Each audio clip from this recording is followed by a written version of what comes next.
Todo inverno, em casas por toda a América do Norte, milhões de pessoas fazem a mesma coisa. Vão até o termostato antes do amanhecer e giram um botão. O aquecedor liga. A conta chega, eles pagam. No ano seguinte, fazem tudo de novo. Os dados de consumo residencial da Administração de Informação de Energia dos Estados Unidos indicam que o custo médio anual de aquecimento de uma casa americana passa um pouco de $1.100.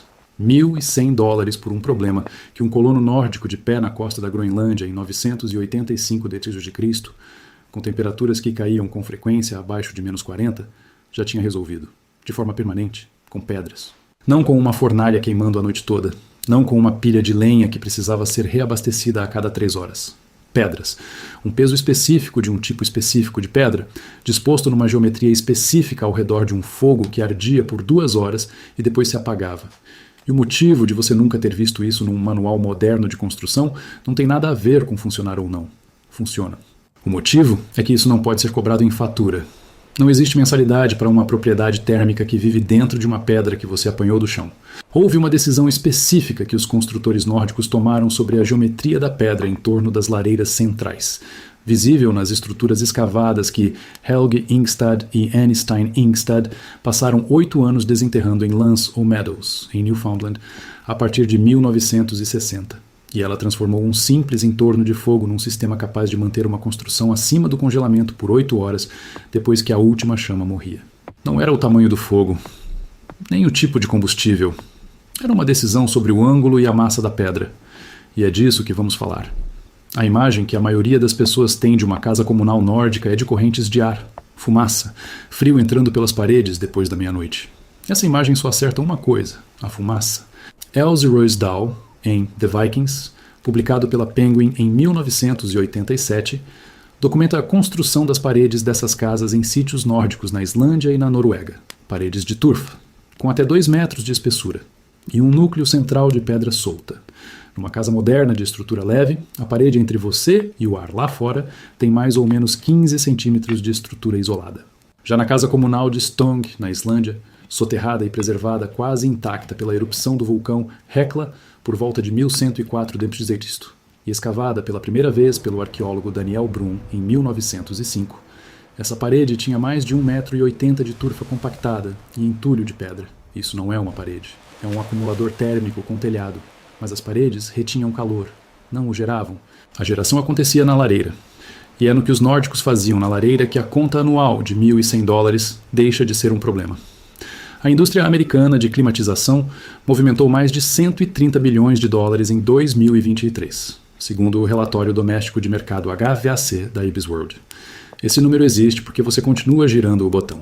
Ele depende de você acreditar que a única forma de aquecer um espaço é queimar algo sem parar e levar o resultado por dutos, canos ou resistências elétricas. Uma tripulação nórdica navegando do assentamento de Erik, o Vermelho, na Groenlândia, em Brattahlid, até a costa de Newfoundland por volta do ano 1000 d.C. Travessia registrada na saga Grenlandinga e confirmada pela escavação de Lance ou Meadows, não testou suas técnicas de aquecimento em condições confortáveis. Testou em travessias de mar aberto, em ar abaixo de 0, numa estrutura onde o vento vinha do gelo do mar e o reabastecimento mais próximo estava a 3 semanas de navegação. Se a solução de aquecimento falhasse, a tripulação não ligava para a assistência. Não sofria, morria. Mas aqui está a parte que a indústria do aquecimento nunca precisou que você perguntasse como exatamente essa geometria de pedra funcionava. É isso que vem agora. Isso não é uma ideia nova. O princípio é mais antigo que os nórdicos. Mas o que o registro arqueológico de Lance aos Meadows mostra e o que Anne Stein Ingstad documentou em detalhe em The Norse Discovery of America, escrito com Helge Ingstad e publicado em inglês em 1985 pela Norwegian University Press, é que os construtores nórdicos tinham refinado a colocação das pedras num sistema específico e repetido.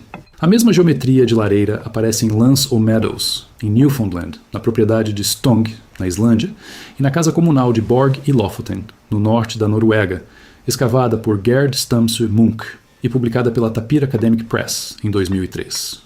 Não é coincidência, é a transmissão deliberada de uma técnica funcional por uma rede de assentamentos que se estendia por 3.000 milhas de oceano aberto. O material preferido era pedra-sabão, Kleberstein em nórdico. Você já viu pedra-sabão em cozinhas modernas? É a pedra densa, levemente acinzentada, usada em bancadas de alto padrão justamente porque retém calor sem rachar. Revestimentos de lareira e recipientes de cozinha de pedra-sabão foram encontrados em Birka, o entreposto comercial no lago Mälaren, na Suécia, ocupado aproximadamente de 750 a 975 d.C. Orien Hedeby, o grande porto comercial nórdico na península da Jutlândia, ativo de 800 a 1050 d.C., ambos documentados em The Vikings, de Roaldal. Os nórdicos comercializavam pedra-sabão por toda a sua rede, das pedreiras da Noruega para a Islândia, da Islândia para a Groenlândia, da Groenlândia, quase com certeza, para Lance ou Meadows, não como decoração, como infraestrutura. Pense numa panela grossa de ferro fundido contra uma fina de alumínio. A de alumínio aquece em 2 minutos e esfria em 5. A de ferro leva 15 minutos para atingir a temperatura máxima e continua quente por 1 hora depois que você desliga o fogo por completo. Quanto mais denso o material, mais calor ele absorve e mais devagar devolve esse calor ao ambiente. Os cientistas chamam isso de massa térmica, a capacidade de um objeto denso de absorver, armazenar e irradiar calor de forma constante ao longo do tempo. A pedra-sabão tem uma das maiores massas térmicas entre os materiais de construção comuns, maior que a do granito, maior que a do tijolo cozido. Por quilo, ela retém mais calor e o libera mais devagar e com mais constância do que quase qualquer rocha que você encontre no leito de um riacho. Os construtores nórdicos não tinham uma fórmula para isso. Tinham gerações de observação direta, sabiam qual pedra permanecia quente por mais tempo depois que o fogo apagava. Era essa pedra que extraíam, e a transportavam por mar aberto até assentamentos onde ela não existia naturalmente. Toda a rede de assentamentos nórdicos, das fazendas islandesas catalogadas no Landnámabók, o registro medieval de terras da Islândia compilado por volta de 1100 da nossa era, as fazendas da Groenlândia em Brattahlid, fundadas por Eric o Vermelho, por volta de 985 da nossa era e descritas na saga dos groenlandeses, era aquecida por esse único princípio físico, repetido com precisão em cada estrutura. Depois, nas décadas seguintes a 1880, a indústria americana de aquecimento central se estruturou inteiramente em torno de sistemas de combustão ativa e fornecimento de combustível. A Sociedade Americana de Engenheiros de Aquecimento e Ventilação, fundada em 1894, cujos registros de fundação estão preservados no arquivo institucional da ASHRAE, padronizou o aquecimento em torno de equipamentos que queimavam combustível e exigiam compra contínua. O projeto passivo por massa térmica não foi desmentido, não foi refutado. Só deixou de ser vendável, não estava errado, era incômodo. Não existe ciclo de cobrança para uma pedra que você já tem. Não existe contrato de serviço para uma propriedade física que não se degrada, não exige manutenção anual e não pode ser desligada à distância.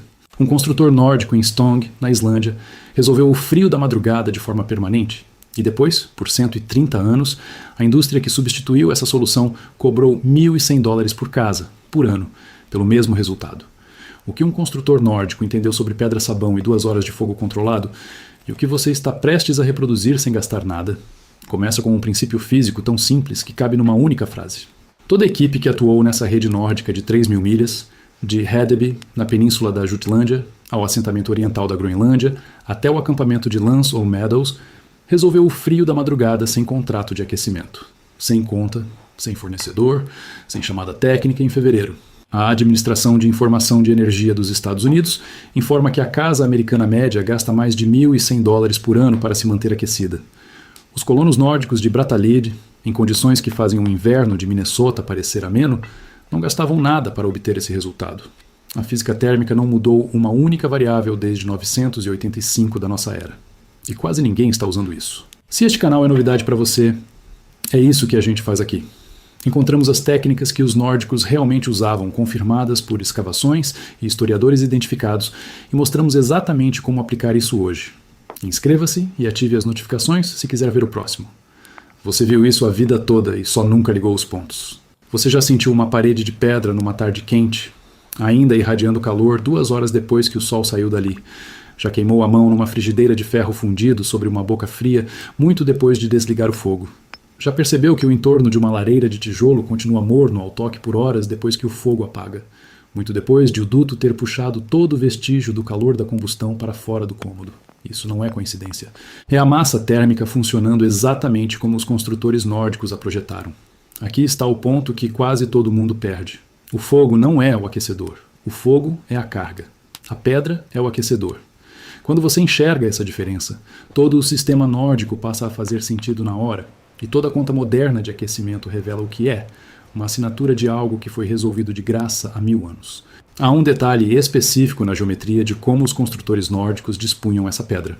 A decisão que quase todo mundo erra ao tentar reproduzir isso, justamente a primeira, que separa algo que mantém um cômodo quente até o amanhecer de algo que esfria à meia-noite. Aqui está o que você precisa. Quero ser totalmente honesto com você sobre cada número. Pedra densa, não porosa. De graça, se você souber exatamente o que procurar. Você vai saber em 60 segundos. Uma grelha simples de ferro fundido ou uma caixa de fogo. Algo que a maioria de quem aquece com lenha já tem. Se precisar comprar, uma grelha básica de ferro fundido custa 15 a 20 dólares em qualquer loja agropecuária ou de ferragens. É literalmente só isso. Aqui está o erro que quase todo mundo comete. Usam pedras de rio. Parece totalmente lógico. Pedras de rio são lisas, parecem densas e são grátis. Estão por toda parte. E nos primeiros 30 minutos de aquecimento parecem funcionar perfeitamente, até que uma racha com um estouro de tiro. Pedras de rio passam décadas ou séculos submersas. A água penetra em microfissuras dentro da pedra que o olho nu não vê. Quando essa pedra aquece rápido, como no fogo, a umidade presa vira vapor antes de conseguir sair pelas fissuras. A pressão cresce dentro da rachadura, e a pedra cede do mesmo jeito que um recipiente fechado cede quando vai ao fogo. Isso não é raro. É o resultado normal quando pedra de rio encontra calor. As equipes nórdicas que atuavam na Islândia e na Groenlândia, onde basalto vulcânico e pedra-sabão eram as pedras locais dominantes, não cometiam esse erro porque o material disponível já era o certo. Mas a escavação de Coppergate, em York, conduzida por Peter Edman e Richard Hall a partir de 1976 e registrada nos relatórios publicados pelo York Archaeological Trust, mostra colonos nórdicos nas Ilhas Britânicas escolhendo de forma consistente tipos específicos de pedra para as lareiras, rocha ígnea densa e não porosa, reconhecida visualmente pela ausência de grão visível, estratificação ou brilho na superfície.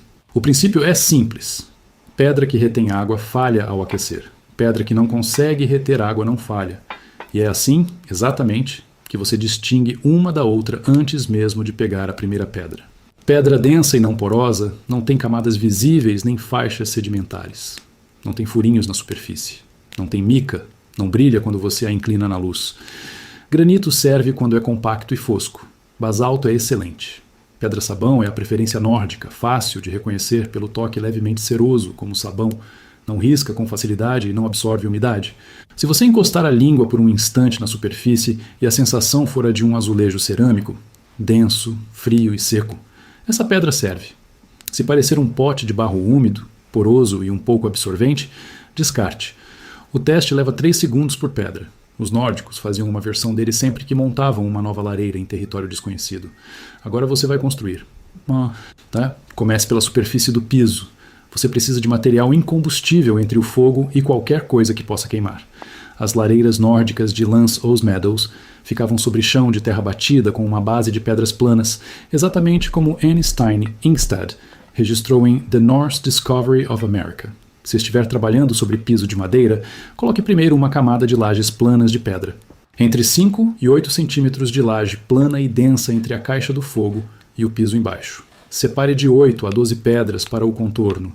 Cada uma deve pesar entre 7 e 12 quilos. Mais ou menos o peso de um melão grande na ponta mais leve e de uma melancia pequena na mais pesada. Você quer um contorno com pelo menos 70 quilos de pedra densa no total. Mais é melhor. A massa é o mecanismo. Cada quilo extra de pedra significa mais horas de calor armazenado. A física por trás desse número: um contorno de 90 kg de pedra densa aquecido a cerca de 260 graus Celsius, acima da temperatura ambiente, armazena algo em torno de 17.000 BTUs de energia térmica, liberada aos poucos ao longo de 8 a 10 horas. Isso equivale a manter um aquecedor portátil comum na potência mínima por uma noite inteira, sem queimar um único pedaço extra de combustível. Agora, a geometria. Coloque as pedras em pé ao redor de 3 lados da caixa do fogo, parede do fundo e as 2 laterais. Deixe totalmente aberto o lado voltado para o ambiente. Os 3 lados fechados são sua bateria térmica. A face aberta é por onde o calor irradia para o espaço. Aqui está a etapa que quase todo mundo pula. E foi ela que separou um assentamento nórdico que passava a noite aquecido de outro que não passava. Incline cada pedra em pé, levemente para dentro.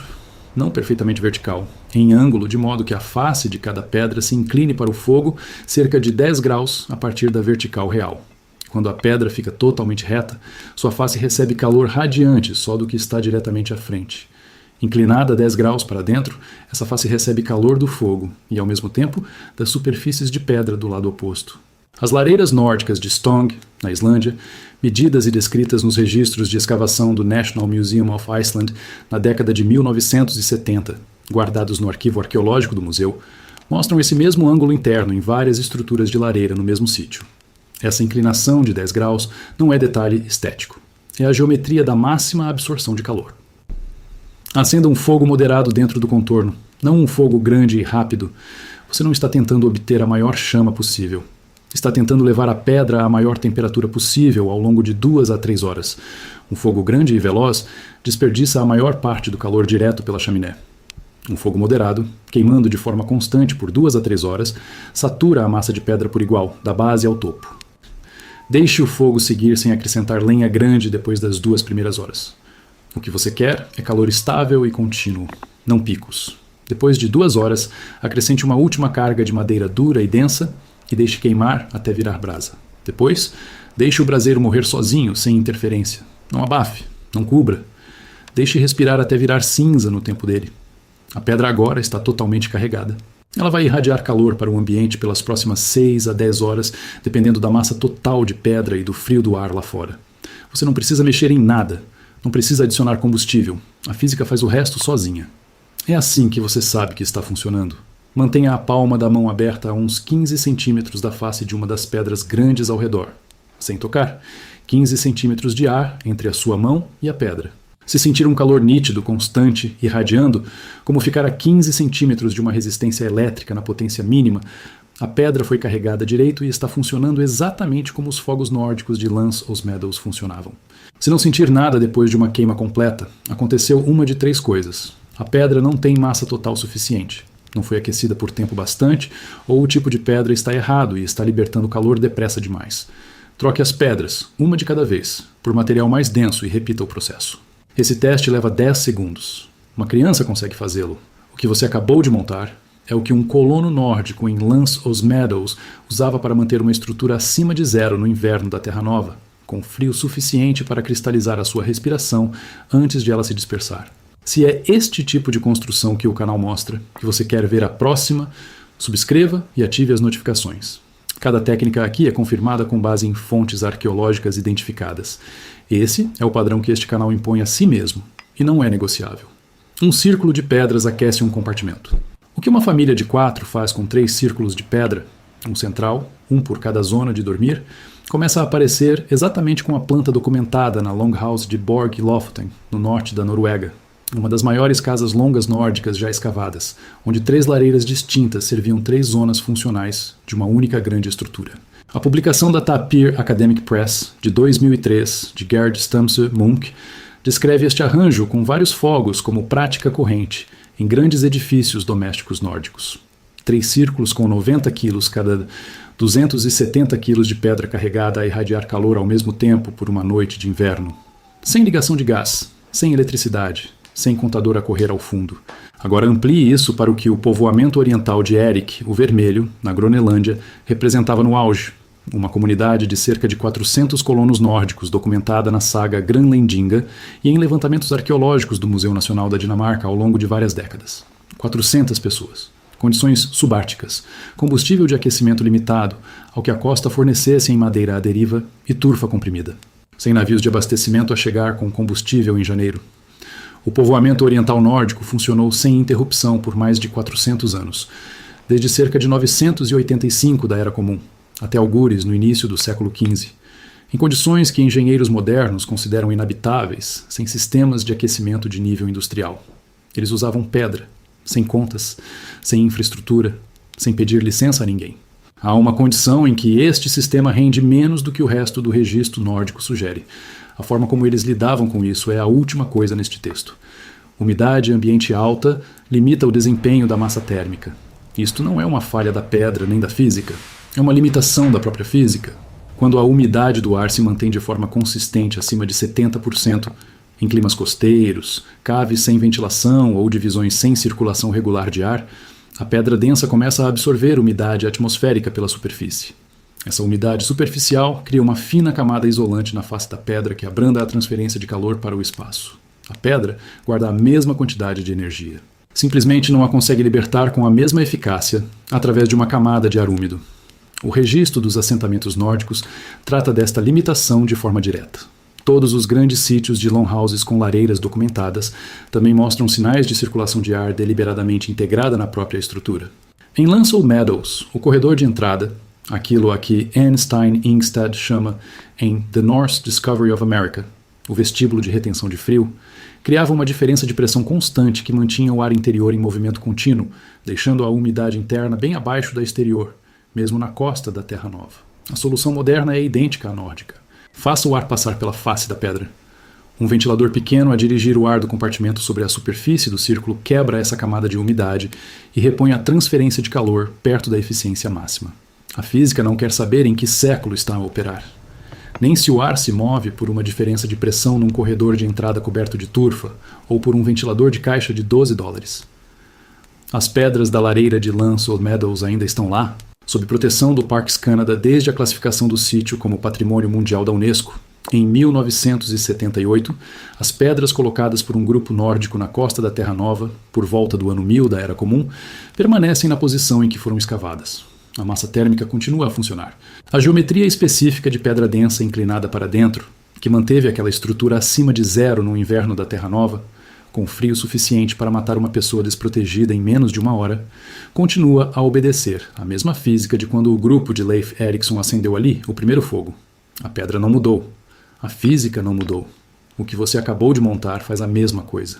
Eu não sei o que o trouxe aqui hoje. Talvez uma conta de aquecimento? Talvez a sensação difusa de que havia algo mais simples antes de alguém o tornar caro. Não importa. Funciona de qualquer maneira.